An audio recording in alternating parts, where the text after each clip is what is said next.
12માં સ્વાધ્યાય 5.6 નો example number 7 કરીએ છીએ. તો એક્ઝામ્પલ નંબર 7 રકમ છે x બરાબર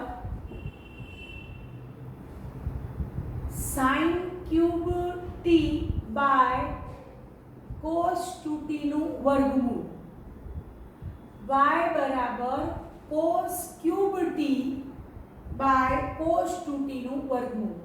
મારે dy by dx શોધવાનો છે. તો મોસ્ટ આઈએમપી એક્ઝામ્પલ છે. સૌથી પહેલા dx by dt ભાગાકારના નિયમથી શોધશું. અંડરરૂટ cos 2t એમ sin ક્યુબ t નું વિકલન 3 sin square t into sin t નું cos t minus sin cube t એમ અંડરરૂટ cos 2t નું 1/2 under root cos 2t into cos 2t નું minus sin 2t into 2t નું 2. સાંકળ નિયમ છે. અંડરરૂટ cos 2t નું 1/2 અંડરરૂટ cos 2t, પછી cos 2t નું માઇનસ sin 2t અને પછી 2t નું 2 છેદમાં cos 2t વર્ગમૂળ અને વર્ગ ઉડી જશે એટલે cos 2t થશે.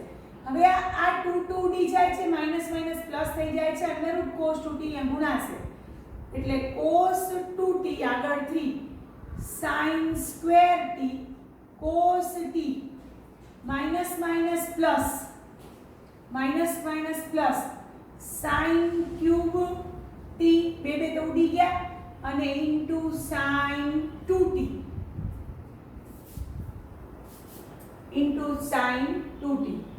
અને છેદમાં cos 2t ની 3/2 ઘાત, કારણ કે એક ઘાત હતી અડધી આવશે એટલે દોઢ ઘાત થશે. હવે તમને અહીંયા દેખાય છે કે sin સ્ક્વેર t આપણી પાસે કોમન નીકળી જશે. sin સ્ક્વેર t આયરા, આમ તો cos t પણ નીકળશે. sin 2t ને તમે 2 sin t cos t કરી નાખો તો આપણી પાસે cos t પણ નીકળી શકે ને cos 2t ને પછી તમારે ફરાવવા પડે. તો આપણે અત્યારે આમ જ રાખીએ. sin સ્ક્વેર t કોમન કાઢીએ. હાલો sin સ્ક્વેર t કોમન લે 3 cos 2t into cos t 3 cos 2t into cos t plus sin 2t into sin t બરોબર. sin સ્ક્વેર t અંશમાંથી કોમન કાઢ્યા, અંશમાંથી sin સ્ક્વેર t કોમન કાઢ્યા. હવે આપણે cos 2t ની જગ્યાએ આપણે લખશું 1 - 2 sin સ્ક્વેર t લખશું. cos 2t ની જગ્યાએ 1 - 2 sin સ્ક્વેર t અને cos t તો બાજુમાં એમ જ છે અને sin 2t ની જગ્યાએ 2 sin t into cos t into sin t છેદમાં cos 2t ની 3/2 ઘાત. હવે આગળ sin સ્ક્વેર t, હવે cos t અહીંયા છે ને, હવે cos t અહીંયા છે એટલે cos t કોમન કાઢ લઈએ.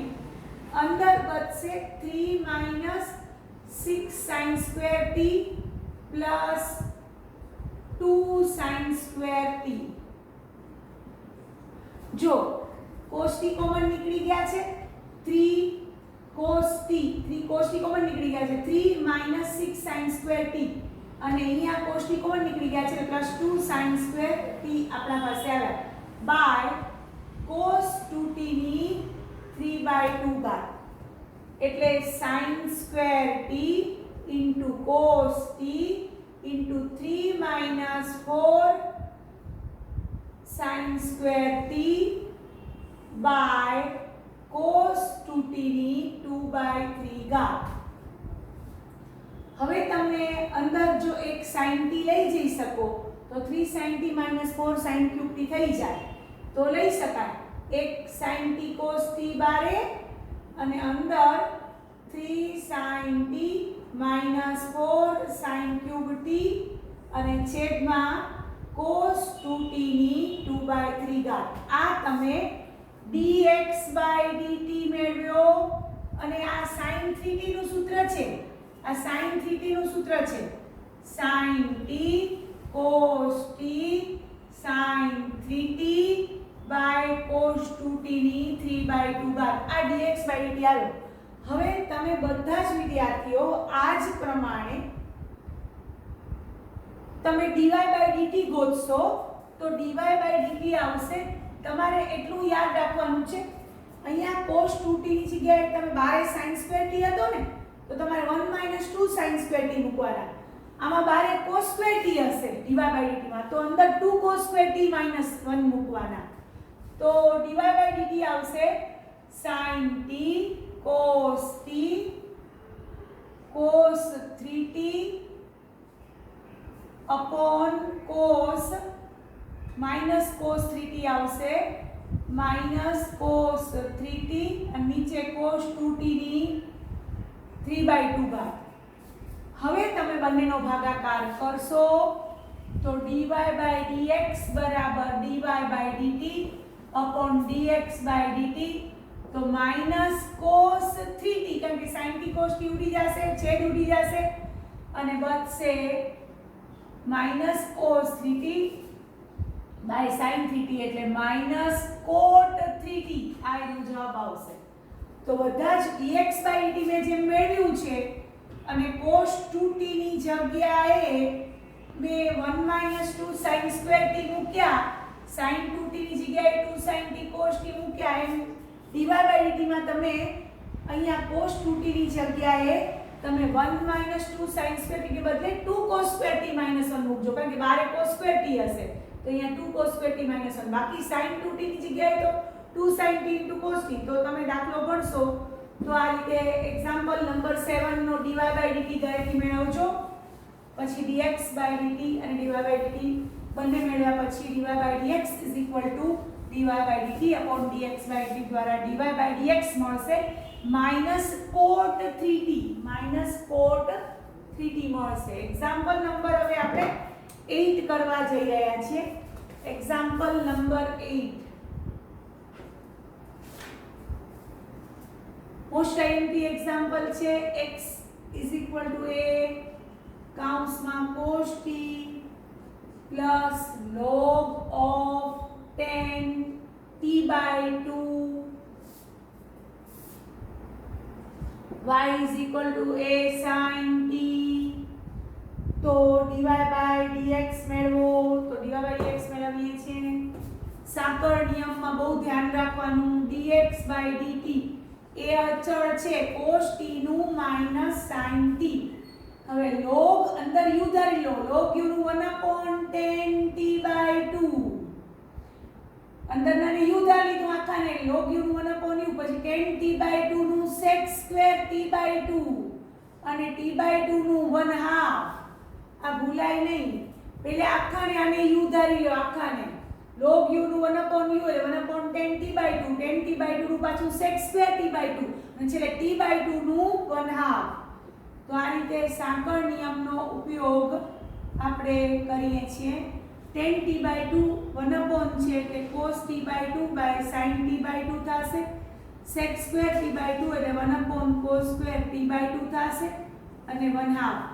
હવે એક cos t/2 નીકળી જશે એટલે બચશે નીચે 2 sin t/2 cos t/2 એટલે sin t બચશે અને આને સાદુરૂપ આપશો તો 1 - sin2t by sin t બચશે અને આમ લઈ જાશો 1 - sin2t by sin t એટલે આવ્યો a cos2t by sin t. આ dx/dt આવ્યો બહુ ધ્યાનથી કરવાનો છે મોસ્ટ આઈએમપી એક્ઝામ્પલ. હવે dy/dt તો નાનકડો છે a * cos t. હવે dy/dx શોધીએ છીએ તો dy/dt upon dx/dt dy/dt છે a cos t અને આ છે a cos2t by sin t એટલે આવશે a ઉડી ગયા એક cos t ઉડી જશે એટલે જવાબ આવશે 10t. sin t ઉપર જશે એક cos t ઉડી જશે તો અંતે આપણા પાસે આ જવાબ આવશે 10t. dy/dx બરાબર 10t. મોસ્ટ આઈએમપી એક્ઝામ્પલ છે. log 10t/2 નું વિકલન 1/10t/2, પછી 10t/2 નું sec²t/2 અને પછી t/2 નું 1/2. આ ભૂલાય નહીં, નહીતર દાખલો થશે નહીં. આ રીતે ગોઠવણ થશે. 2 sin t/2 cos t/2 એટલે sin t થશે. t sin t અહીંયા ગુણાઈ જશે. 1 - sin²t sin t, 1 - sin²t એટલે cos²t થશે. cos²t sin²t એ dx/dt થયા. આ dy/dt છે. બંનેનો ભાગાકાર એટલે tan t. તો આ રીતે આપણે એક્ઝામ્પલ નંબર 8 કર્યો.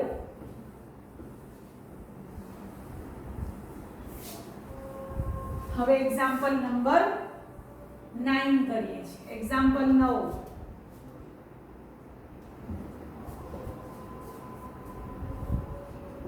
Example number 9.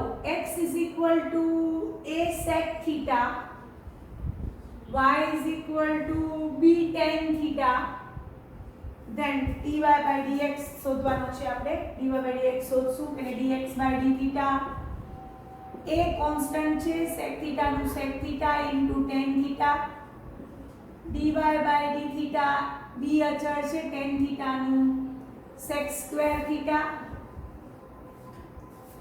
dy/dx is equal to dy/d theta upon dx by d theta, b sec² theta by a sec theta tan theta એટલે b by a એક sec theta બચ્યો છેદમાં એક tan theta એટલે b by a 1/cos theta by sin theta by cos theta એટલે b by a cosec theta. જવાબ b by a cosec theta. આ dy/dx આવે છે.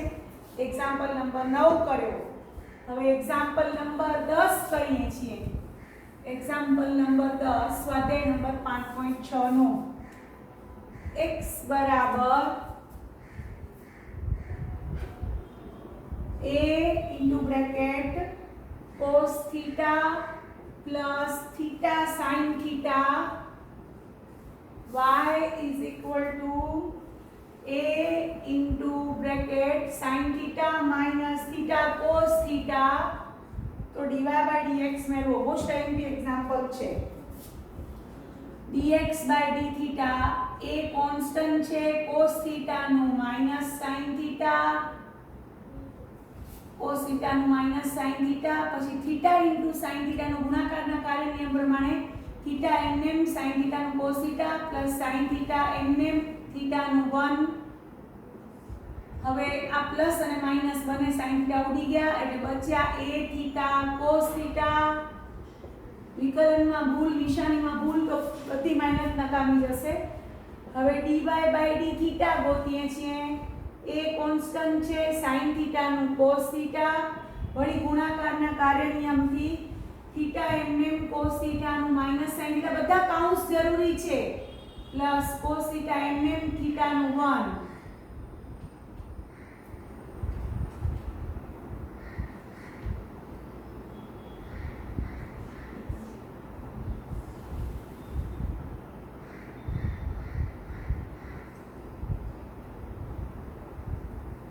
हाँ a into બારે sin theta નું cos theta પછી માઈનસ સગળે કૌંસમાં theta nm cos theta નું minus sin theta plus cos theta nm theta નું 1 સગળ્યો કૌંસ પૂરો અને આખો કૌંસ પણ પૂરો. એટલે હવે a બારે અંદર cos theta plus theta sin theta plus minus cos theta આવશે. આ માઈનસ માઈનસ પ્લસ થશે ને આ માઈનસ થશે. cos theta નીકળી ગયા એટલે a theta sin theta આવ્યા dy/d theta. હવે આપણે તો dy/dx શોધવાનું છે. તો dy/d theta by dx/d theta શોધ્યા. dy/d theta a theta sin theta by a theta cos theta એટલે આવ્યો tan theta કારણ કે a theta ઉડી જશે. તો આ રીતે એક્ઝામ્પલ નંબર આપણે 10 કર્યો. હવે એક્ઝામ્પલ નંબર 11 કરીએ છીએ. Example number 11.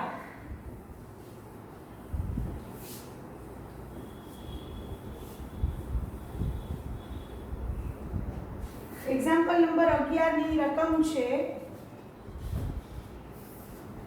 x બરાબર એક્ઝામ્પલ નંબર 11 x બરાબર a raise to sin inverse t આખાની ઉપર વર્ગમૂળ છે y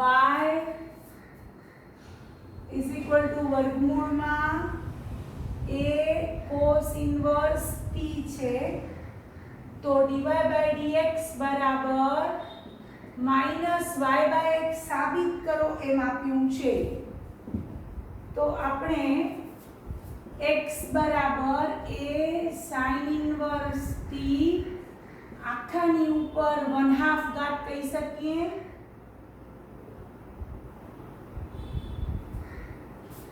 આખા ઉપર 1/2 ઘાત અને પછી એને તમે ઘાત ઉપર ઘાત એટલે ઘાતોનો ગુણાકારની રીતે a sin inverse t by 2 આ રીતે લખી શકો છો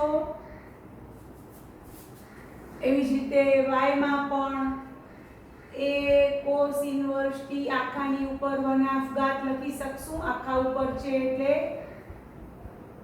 બરોબર અને પછી y is equal to a cos inverse t by 2 લખી શકો ઘાત ઉપર ઘાત એટલે ઘાતનો ગુણાકાર આવી રીતે હવે જો આપણે બંને બાજુ log લેશું તો log x બરાબર ઘાત આગળ આવી જશે sin ઇન્વર્સ t by 2 આગળ ઘાત આવી જશે log a ઘાત આગળ આવી જશે ઘાતનો લઘુગુણક બંને બાજુ log લેતા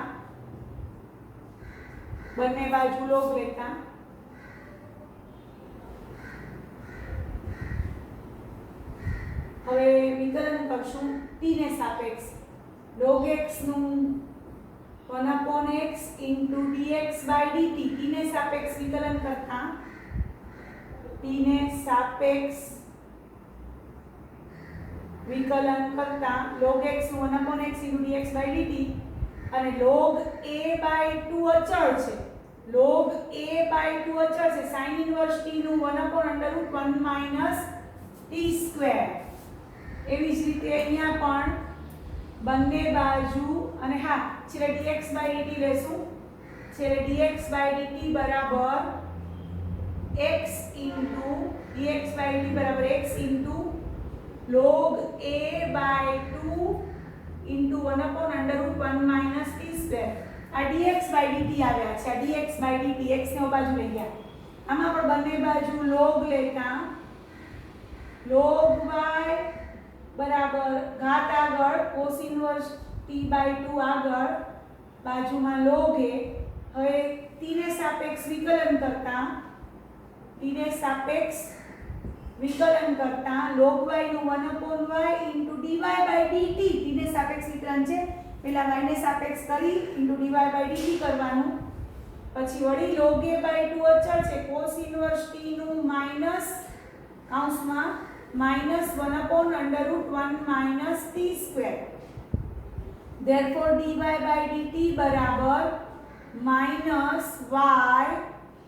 log a by 2 આગળ -y log a by 2 1/√1 t square હવે આપણે dy by dx બરાબર dy by dt dx by dt -2 y log a by 2 √1 t square આ x log a by 2 1/√1 t square બધું ઉડી ગયું dy by dx બરાબર -y by x જે સાબિત કરવાના હતા જે આપણે મળ્યા તો આ રીતે આપણે અચલ વિધેયના વિકલનનો પ્રકાર શીખ્યા અને એક એક્ઝામ્પલ છે જે આમ તો 3 વિધેયના ગુણાકારનું વિકલન વાળો ઉપનિયમ છે પણ આપણે એને એક્ઝામ્પલ સ્વરૂપે એક કરી લઈએ 3 વિધેયના એક્સ્ટ્રા એક્ઝામ્પલ સ્વાધ્યાય નંબર 5.5 નો એક્ઝામ્પલ છે 3 વિધેય d by dx of UVW. તો એનું આપણે પહેલા ગુણાકારના નિયમથી વિકલિત શોધશું. વિકલિત શોધીશું પહેલી રીત, અને પછી બીજી રીતમાં લઘુગણકીયથી શોધશું. તો અહીં VW બરાબર m ધારતા ગુણાકારના કાર્ય નિયમથી કરીએ છીએ. તો d by dx of um, તો umm d by dx of m plus mmm d by dx of u. હવે d by dx of m એટલે vw, v અને w x ના જ વિધેયો છે, u vw બધા x ના વિધેયો છે. m એટલે vw du by dx. હવે અહીંયા પાછો અંદર ગુણાકારનો કાર્ય નિયમ vmm dw by dx plus wmm dv by dx plus vw du by dx. હવે u વડે ગુણી નાખો એટલે uv dw by dx plus uw dv by dx plus vw du by dx.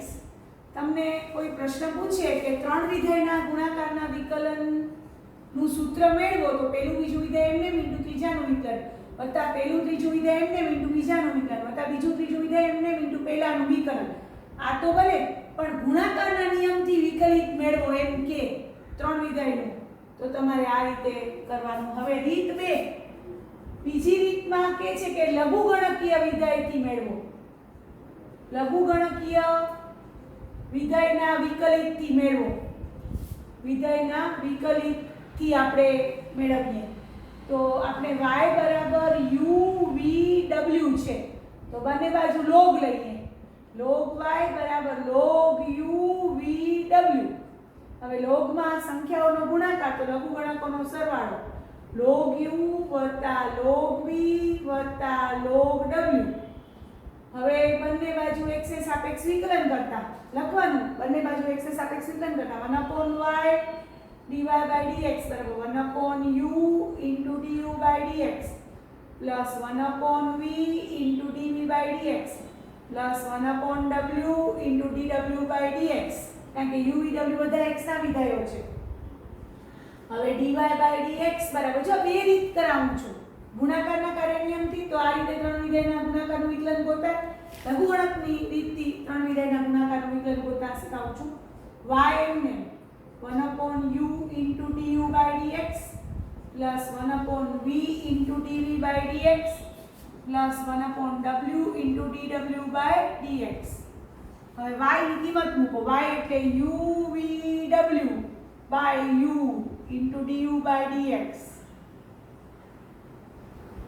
plus uv w by v into dv by dx plus uv w by w into dw by dx.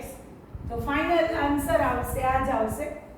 u cancel થશે, vw into dv by dx plus uw into dv by dx, vv ઉડી જશે એટલે, અને ww ઉડી જશે એટલે uv into dw by dx. તો આ રીતે બંને રીતે આપણે આ એક્ઝામ્પલ અગત્યનો હતો જે આપણે કર્યો. આ રીતે પ્રશ્ન પૂછી શકાય કે ત્રણ વિધેયના ગુણાકારનું વિકલન લઘુગણકીય વિધેયથી મેળવો, તો આ રીતે. ત્રણ વિધેયના ગુણાકારનું વિકલન ગુણાકારના નિયમથી મેળવો, તો આ રીતે. તો તમને તમારા પેપરમાં દાખલો હોઈ શકે છે. બધા સરસ રીતે આ દાખલો ગણશે. તમને મારો વિડીયો પસંદ આવ્યો હોય તો લાઈક કરજો, શેર કરજો અને મારી ચેનલને સબસ્ક્રાઇબ કરજો. Thank you very much.